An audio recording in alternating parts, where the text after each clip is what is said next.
A deserted plain in the middle of Egypt, hundreds of miles from the famous sites of Cairo and Luxor. There are no tourists here, and yet below the ground lie the ruins of a great lost city. Archaeologists are unearthing evidence of open-air temples and works of art unlike any from ancient Egypt. Remote tombs reveal strange images, echoes of a revolutionary cult that dominated ancient lives. Over 3,000 years ago, this desolate landscape was the capital of the mighty Egyptian Empire. What happened here, and why has so little survived?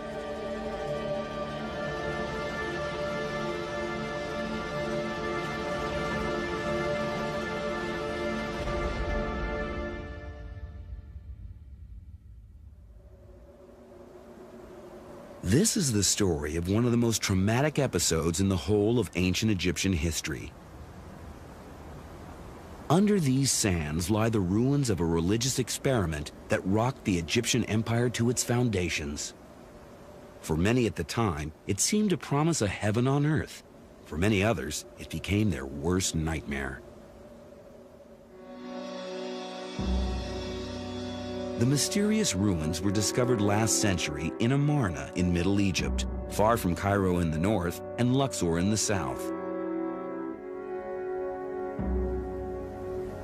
The first strange clues to this lost city were found in tombs hewn in the surrounding cliffs.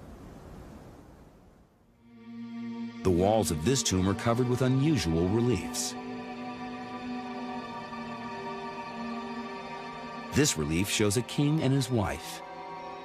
We know it's a royal couple because of the clothes they're wearing, but we can't tell who they are. Their faces have been chiseled out.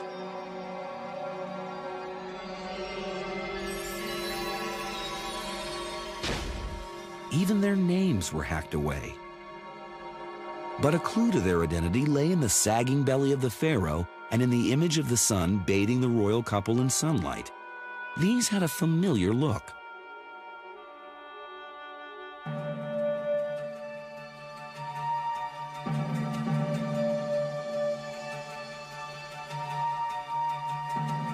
Similar images appear on the throne of the most famous pharaoh of all, Tutankhamun.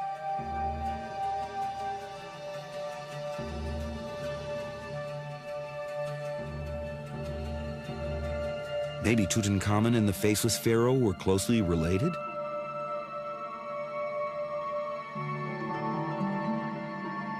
Some even suggested they were father and son.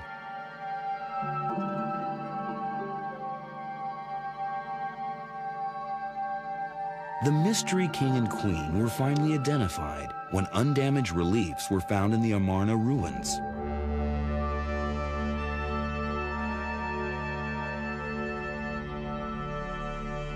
He was Akhenaten, an enigmatic pharaoh held by some as a visionary, branded by others as a heretic and a criminal.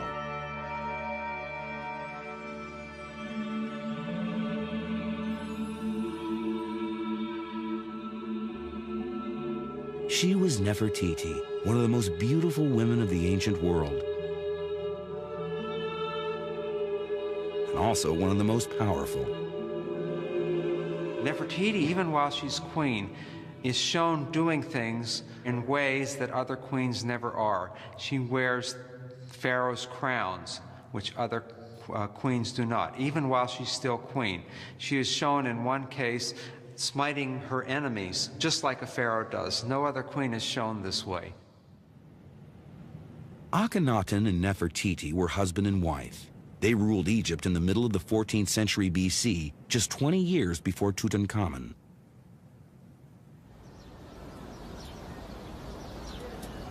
And yet, for all their importance, they might as well never have lived.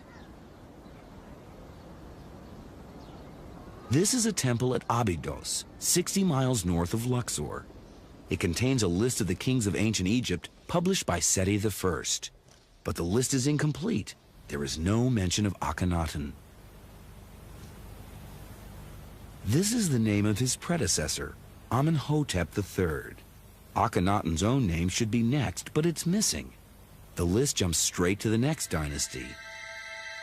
It turns out there was an active campaign to erase Akhenaten's reign from ancient Egyptian history. Whenever it was necessary to refer to this period or to Akhenaten himself, he was only referred to as the heretic.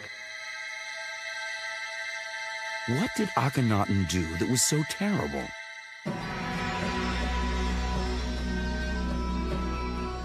Akhenaten and Nefertiti first made a name for themselves in Thebes, the capital of Egypt during the 14th century BC.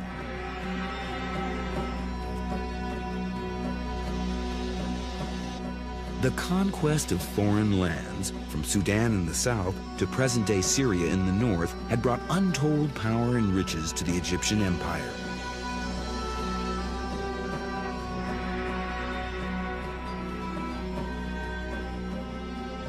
Thebes, modern-day Luxor, was its capital, and Karnak its main temple. Larger than the Vatican, Karnak was built more than 3,000 years ago, when Egypt's religion was polytheism, belief in many gods. The king, with his priests, prayed to these gods on behalf of his people. In Thebes, the most important god was Amun. Symbolized by his two-feathered crown, he was a god of fertility and creation. Each year, the Amun cult staged a popular procession along the River Nile of floating shrines with statues of the gods. All that came to an abrupt end when Akhenaten became king around 1353 BC. In a startling move, he abandoned Amun in favor of a different god.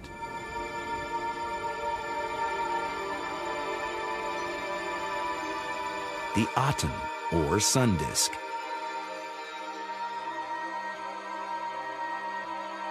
The sun god was as old as ancient Egypt.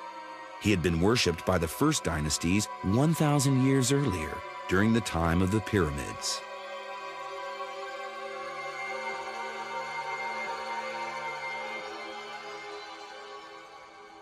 Akhenaten's decision would have shocked the influential army of Amun-worshipping priests. They expected their pharaoh to worship Amun above all other gods. Akhenaten was refusing to do that. Worse still, he was actually promoting another god to rival status. What possessed the king to scorn the established god of Thebes? There's evidence that his father, the previous king, Amenhotep III, was already leaning towards sun worship. These are colossal statues of Amenhotep III himself. They were built during his lifetime out of a very special stone. It's quartzite, and the pharaoh had to transport it at huge expense from quarries many miles from here. What made it so desirable was its golden, glowing color. Quartzite was associated by the ancient Egyptians with the sun god. The statues were also positioned to catch the first gleam of light from the rising sun. Such overt homage to the sun god was unusual at the time, but that's as far as this pharaoh dared to go. His son Akhenaten had no such qualms. He believed the sun deserved its own full-blown cult.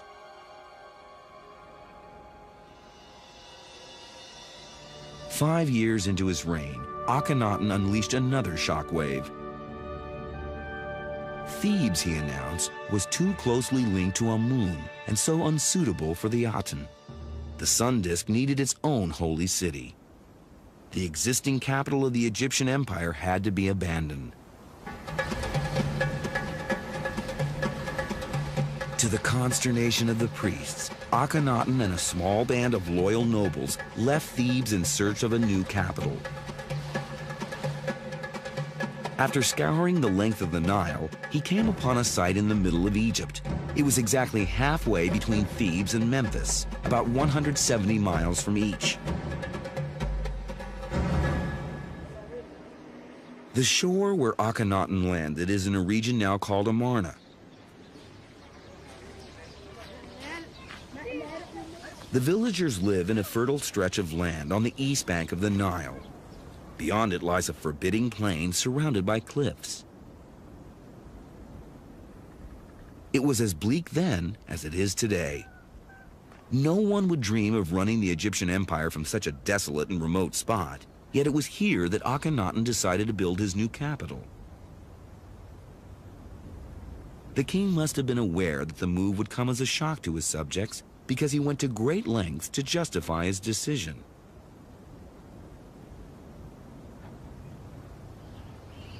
He gave his reasons in writing.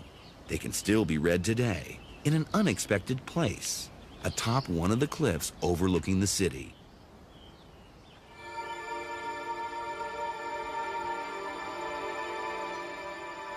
A symbol of the Aten has been carved into the rock as a boundary marker. Below it is a text. It says that His Majesty found here the place of origin of the Aten, after arriving mounted on a great chariot of gold and silver.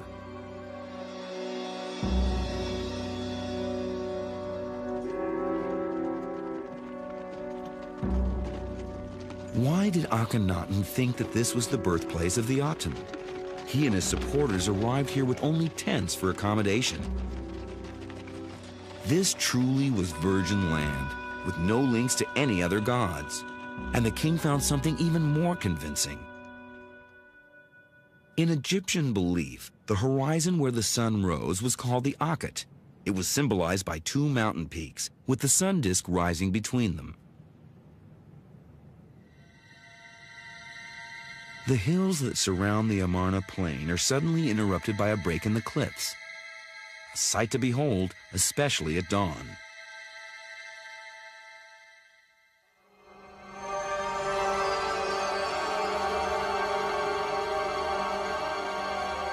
The king must have thought he'd found the sacred birthplace of the sun god. He named his city Akhet Aten, horizon of the sun disk. The site has been buried for over 3,000 years, but this century, excavators have unearthed the remains of over 100 buildings. It's now possible to virtually recreate the entire city. Even the interior decoration can be determined from fragments of color on tomb columns.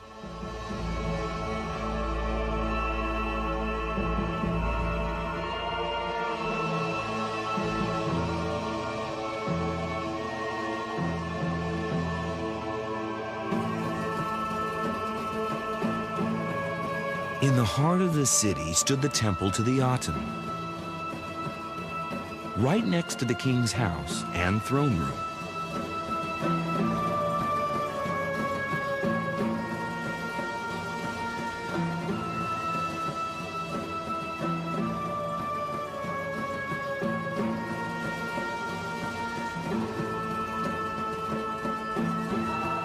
The finished interiors were in stark contrast to the barracks-like exteriors, but this was a city built in a hurry. There was still scaffolding around when the royal family moved in. It's rare to find remains of ancient Egyptian dwellings. These ruins can actually offer a glimpse into how a middle-class family lived. This one was the home of a sculptor called Thutmose. It's typical of dozens of houses subsidized by Akhenaten to lure the middle classes here, the first planned suburb in history. Here was a comfortable lifestyle, at least for the grown-ups. This was the master bedroom with its own bathroom, but no such luck for the children. It's likely they had to sleep with the servants. Although Akhet Aten was long ago abandoned, there's still life in the area. This circle in the sands is an old well, one of many found in private homes. These wells provided clean drinking water and allowed bricks of dry mud to be made on the spot. They were handy, too, for watering the garden. No self-respecting resident could afford to be without one. But Akhenaten didn't come to this forsaken place to win a town planning award. He came to build a holy city to the sun god. And he charged his best artist with the job of turning his dream into reality. Tutmosis was the king's favorite sculptor. It was in his workshop, in this very corner, that a German expedition in 1912 made a wonderful find.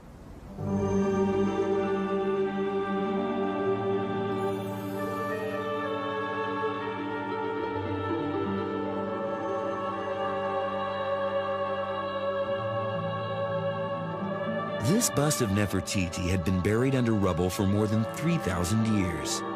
It's a work of art unlike any in ancient Egypt and underlines the importance Akhenaten attached to perfection. No one knows why one eye is missing. Most experts now think it fell out in antiquity. Maybe it's still out there, waiting to be discovered. Akhenaten's pursuit of perfection was single-minded. Buildings, too, had a role to play. These are the remains of a palace. When it was first excavated, the walls in this room were found covered with fragments of a mural that has now been reconstructed.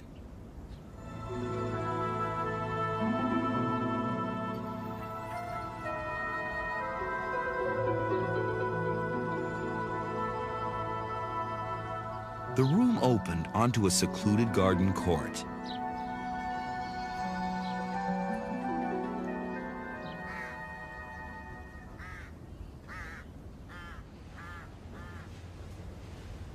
The best preserved examples of Akhenaten's devotion to the Aten are to be found inside the nobles' tombs.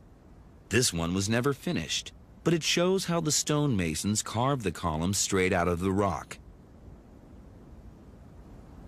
It was built by a military officer called Ai, probably Nefertiti's father, for himself and his wife when the time came.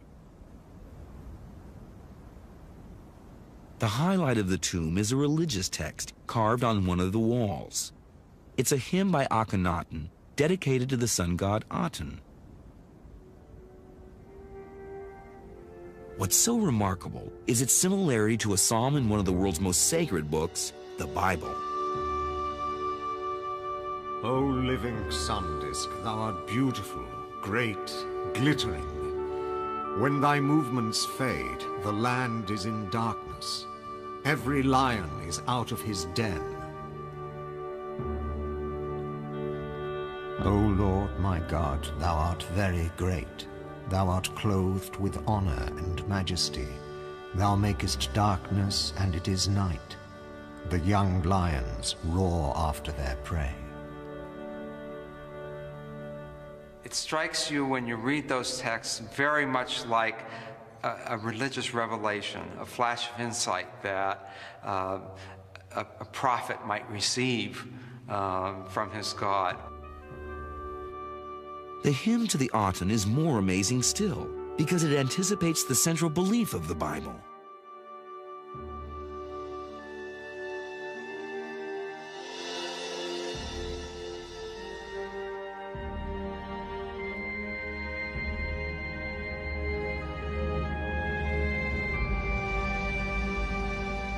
This hymn is the very first recorded expression of monotheism, the belief that there is only one true God.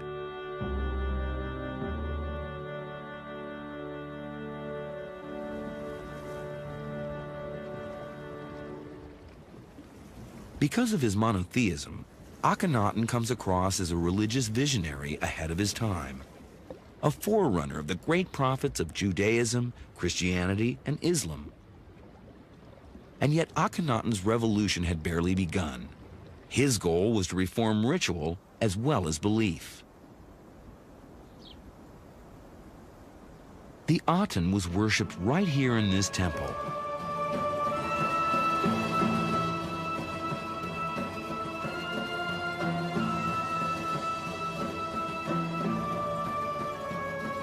As in other cults, ordinary people were kept out of the temple. Only Akhenaten and his priests could enter the inner sanctuary. But But Akhenaten came up with a new idea for including the people in the worship of the Aten. An aerial view of the Amarna region shows that the king had boundary stones installed to define the city limits.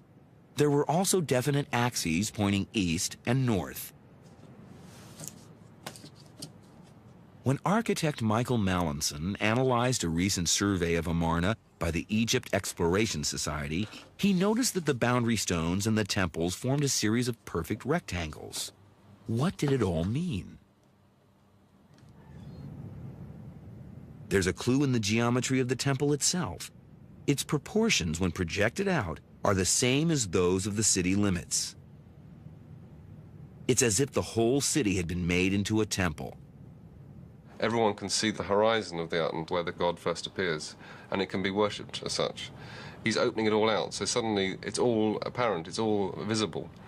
So it's gone from being a religion which is closed to a religion which is open, and that's completely consistent with the way he himself represents his religion. It seemed as if ordinary Egyptians may have ignored Akhenaten's offer. Excavations at a workers' village suggest a reluctance to give up the old and familiar ways. There was still a certain amount of worship of traditional gods, or there were certainly chapels, and there is evidence for various fertility gods and things associated with the ordinary people, which may suggest that they weren't that interested in Artenism.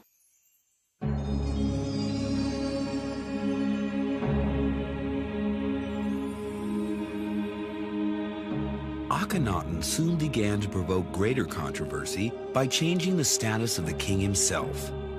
The ancient Egyptians saw their kings as a vital link between the gods and humankind. It seems that Akhenaten was aspiring to a much more exalted position. This is one of the most frequent reliefs found at Akhenaten. It shows the royal couple at a balcony handing out gifts to members of the nobility.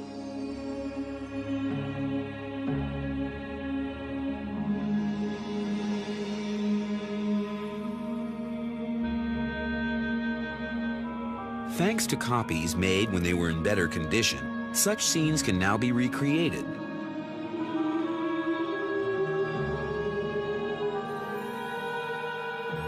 This one is known by Egyptologists as a window of appearance. It shows Nefertiti's presumed father, Ai, being rewarded for his loyal support. Although it looks like a secular palace ceremony, new finds suggest that this ritual had heavy religious overtones.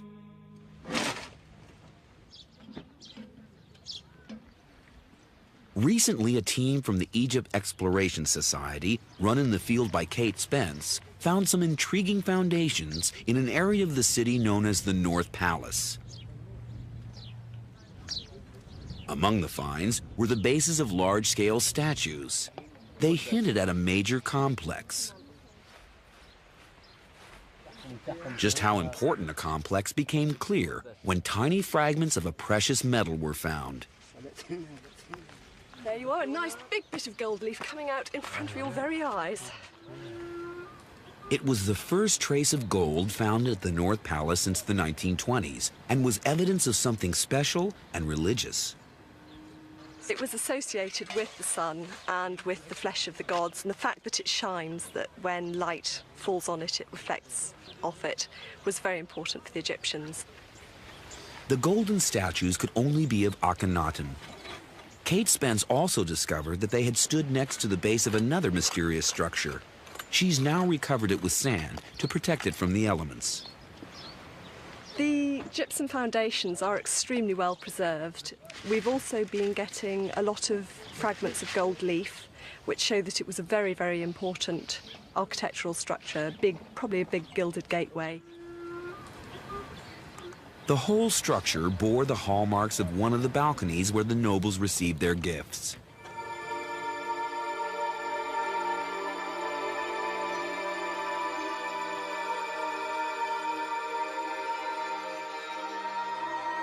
So what were the religious overtones of this ceremony? A vital clue lay in the strange orientation of the palace. It was aligned to the east, Usually only temples pointed east. Perhaps the palace was intended to be like a temple, but who then was the object of worship?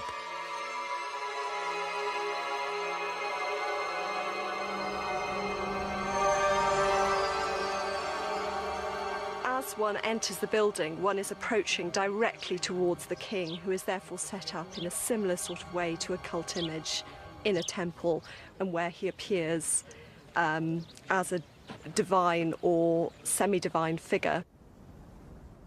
Hardly the style of a humble prophet, more like the delusions of a megalomaniac. What exactly was going through Akhenaten's mind?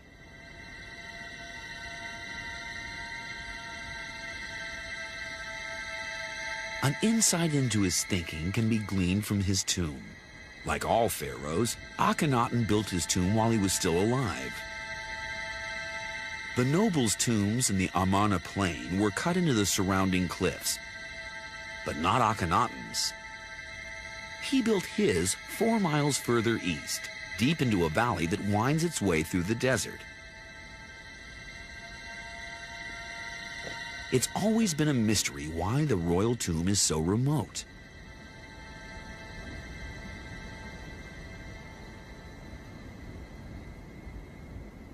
When first discovered earlier this century, it was virtually empty. But there was one bit of treasure that couldn't be removed: the reliefs. And they reveal much about Akhenaten's religious ideas. This damaged relief shows the king and queen carved in an unflattering style with sagging stomachs and ample thighs, a far cry from the idealized picture of royalty usually seen on tomb paintings. In these and other reliefs, the king and queen are also shown revealingly naked, in defiance of the normal conventions of Egyptian art. Imagine, for example, if a future king and queen of England had themselves portrayed nude. It would be quite a shock. And I think this was probably the same sort of thing for the Egyptians. There is a reason why Akhenaten is shown this way. Akhenaten was trying to show the royal family as different from the rest of mankind, closer to the gods. And there was another telling difference. Egyptian tomb paintings, like this one in Thebes, usually show highly formal scenes of the pharaoh about to enter the afterlife, his destiny very much in the hands of the gods. Akhenaten's reliefs depict surprisingly intimate and informal scenes in which the members of the royal family itself, not the gods, are the center of attention.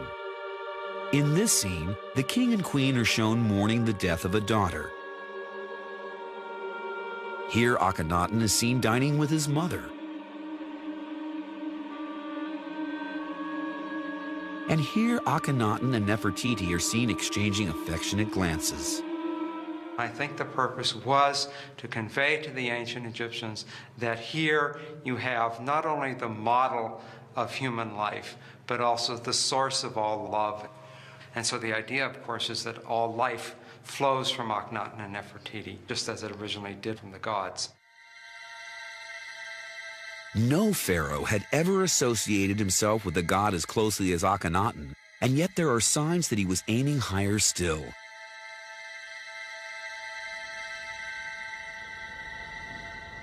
Akhenaten's ultimate ambition is revealed in a radically new view of the afterlife.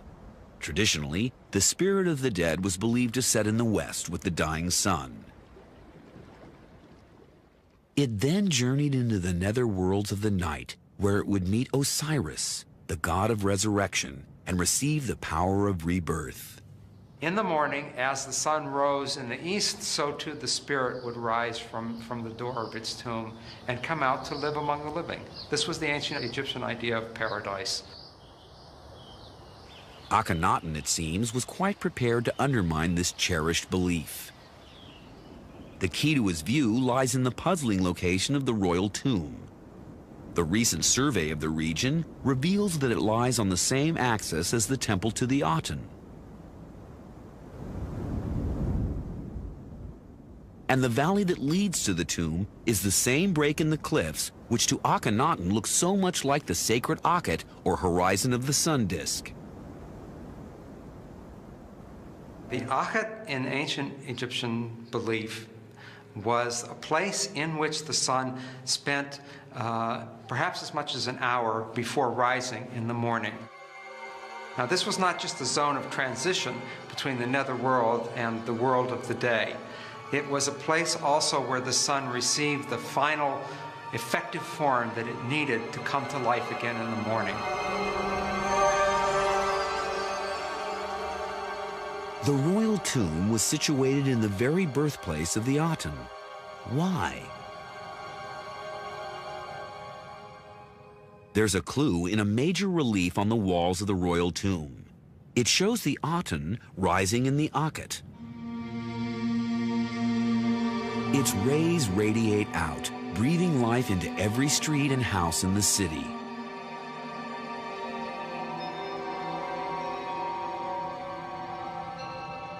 The final piece in the jigsaw comes from the survey of the royal tomb's relation to all the other boundary markers.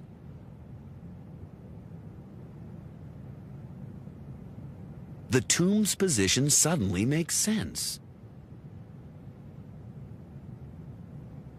The magical birthplace of the sun god and the royal tomb appear to be one and the same.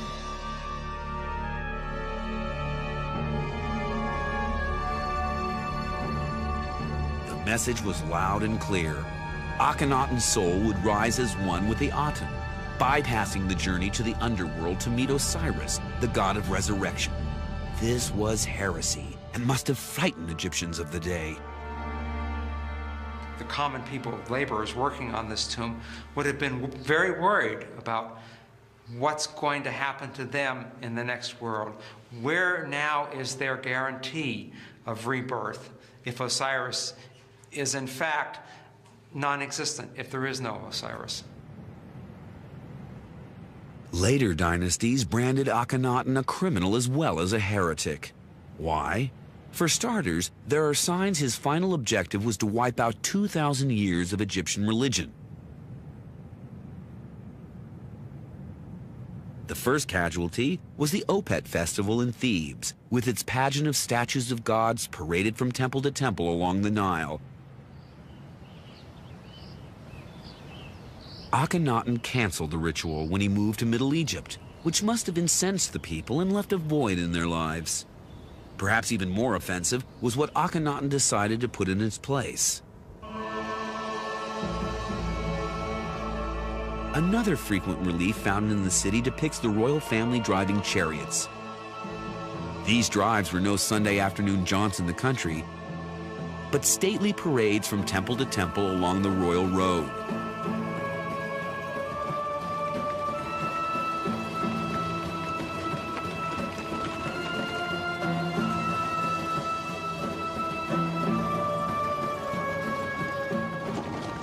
Instead of having processions of divine images, you're having processions of the king himself. That's a fairly meaningful act, to swap the procession of the god for yourself in a chariot. There's no record of what people thought of their king's behavior, at least not officially. But this figurine of a chariot was found in the Amarna ruins, driven not by the king, but by a monkey. It's the only evidence of descent unearthed to date, surprising in light of the massive scale of Akhenaten's reforms. A close look at the chariot scenes reveals why. Armed troops escort every chariot procession, ready to squash any signs of protest. But even this show of force only hinted at the magnitude of Akhenaten's designs on Egyptian religion.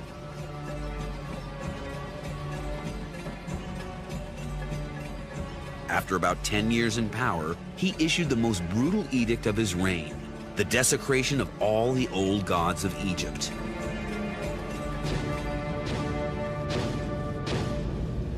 Akhenaten attacked every shrine in the land. Back in Thebes, the god Amun bore the brunt of this backlash.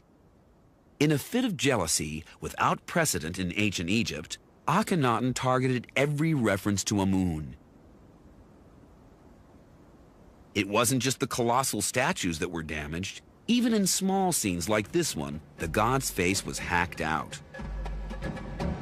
Inscriptions on the top of obelisks were full of references to Amun. Although barely visible from the ground, they had to go. A climate of fear now pervaded the land. This amulet was found in the ruins of a house in Amarna. It had Amun written on it. Its owner felt it was perhaps wiser to censor the word. There is, in the history of the world, a number of movements, communism, Nazism. I think they all, in the beginning, infect people with a new way of looking at things and bring people along with them. But it seems to be common human nature that eventually what is a liberating theology becomes restrictive. You can no longer accept alternative ideas. You must only accept one idea. And at this point, fanaticism starts. And what's interesting about Amarna is you can see it happening in human history for the first time. This was the nightmare which later dynasties branded a heresy and a crime. This was the trauma they wiped from their history.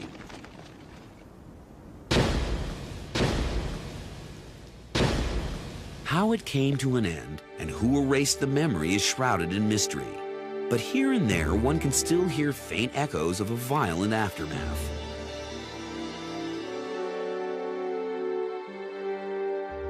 In his late 30s, and after 17 years of absolute rule, Akhenaten disappears from the records. No one knows what happened. The royal tomb was found empty. Some believe he was a victim of a plague then raging. Others claim he died a natural death. A new theory suggests he may have been the victim of a conspiracy.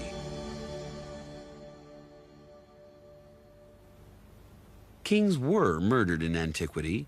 In Egypt's case, the facts are sparse. But Nicholas Reeves, a world-renowned expert on the 18th dynasty, believes the possibility can't be ruled out. In the Middle Kingdom, the 12th dynasty, Amenemhet I was murdered. We have this, we know this from a document, a literary text. And we know also of a harem conspiracy against King Ramesses III of the 20th dynasty. Such things were, I suspect, not uncommon. Was there a traitor within Akhenaten's court? His successors would have had much to gain. No one knows who did succeed him to the throne of Egypt.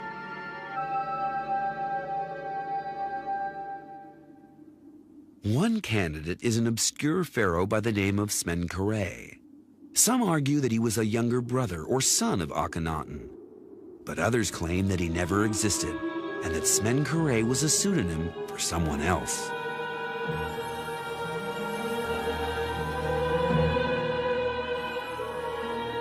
It's only recently that we've begun to realize that, in fact, Nefertiti played quite a powerful political role.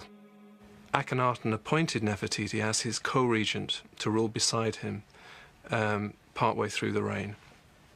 And the likelihood is that following Akhenaten's death, she continued to rule in her own right, adopting a new name, Smenkhare. Whoever succeeded Akhenaten had a short-lived reign, dying soon after being crowned. What is known is the identity of the next pharaoh, a boy of 9 who ruled Egypt for a decade. Tutankhamun's parents are a mystery. Many think he was Akhenaten's only son, born to him by a lesser wife.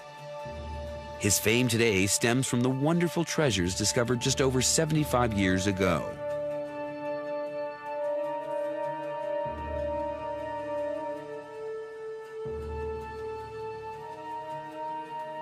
It's thought that Tutankhamun died too young to play a major part in history, but the boy king in fact presided over one of the most critical periods in his country's past. As king, he faced an agonizing decision: to champion his father's ideals or to steer Egypt back to normality. Which side of the fence did he come down on? It is known that the old religion returned during Tutankhamun's reign. This is the Boy King's throne. It has a cartouche with his original name, Tutankhaten, living image of the sun disk. But the other side of the chair shows that he later changed his name to living image of Amun, Tutankhamun.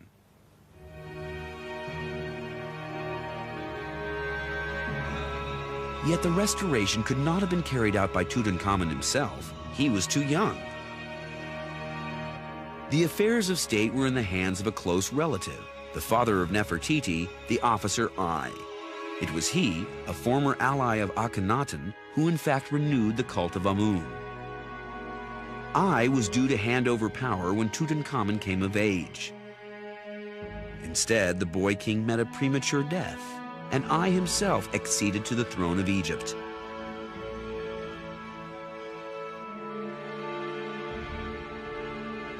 Tutankhamun died at the age of 18. The cause of his death is a mystery, but theories of foul play abound. One of the most sinister points the finger directly at Ai. What's interesting is that when Tutankhamun is of an age to entertain his own ideas as to how things should be, this is precisely the time when he disappears. These ideas may well not have fitted in with the way forward that I envisaged. Could it be that Tutankhamun was in fact very much a chip off the old block, and the early death of the boy king saved Egypt from another round of heretical fantasy and destruction? Tutankhamun's death proved a watershed. Pharaoh after pharaoh obliterated the memory of Akhenaten and his heresy. The whole city of Akhenaten was dismantled stone block by stone block, leaving only the mud brick inner walls.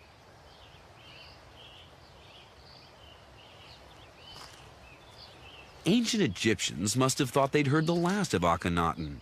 But in 1907, excavators stumbled upon a strange royal tomb, not in Amarna, but in Luxor, in the Valley of the Kings.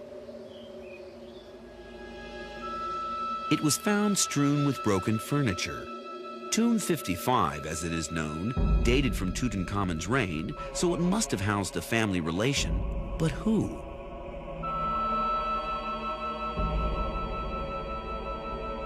The coffin was moved to the Cairo Museum, but it was impossible to tell who it belonged to.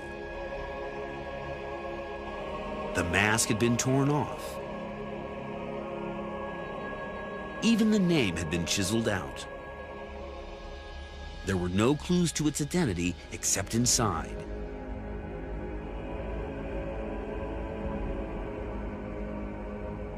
The skull and bones of an adult male.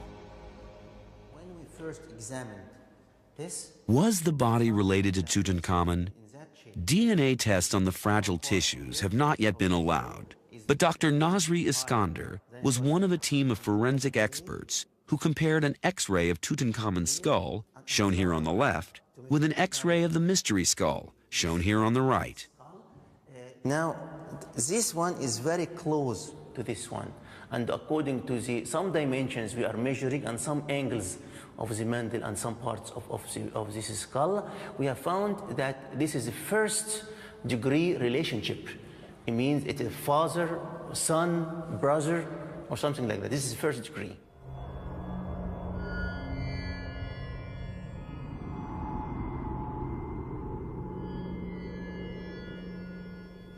Early experts thought the bones were those of a young man and argued that the body was therefore Smenkhare, the presumed younger brother or son of Akhenaten. Of course, if Smenkhare was in fact Nefertiti, this would be impossible. But a recent reassessment of the age of the teeth has led many to reject the Smenkhare idea. The age of death is now thought to be between 35 and 40.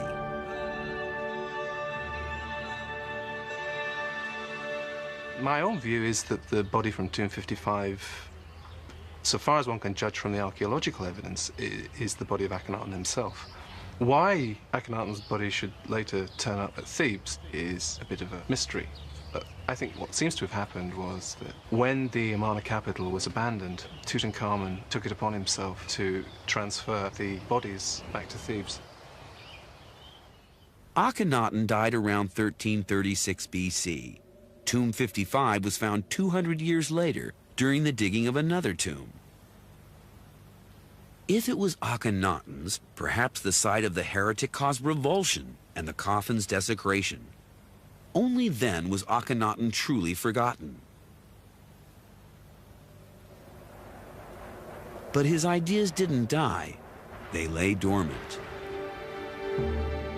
The vision of one true God resurfaced a few centuries later in the revelations of a prophet named Moses, who led his people out of Egypt to the Promised Land. The single God of Moses has been the bedrock of Jewish, Christian, and Muslim faith ever since. Akhenaten's own religious experiment may have crumbled to dust, but the dream of a holy city fit for the one true God never faded. It continued to haunt the minds of visionaries and fanatics through the ages, right down to the present day.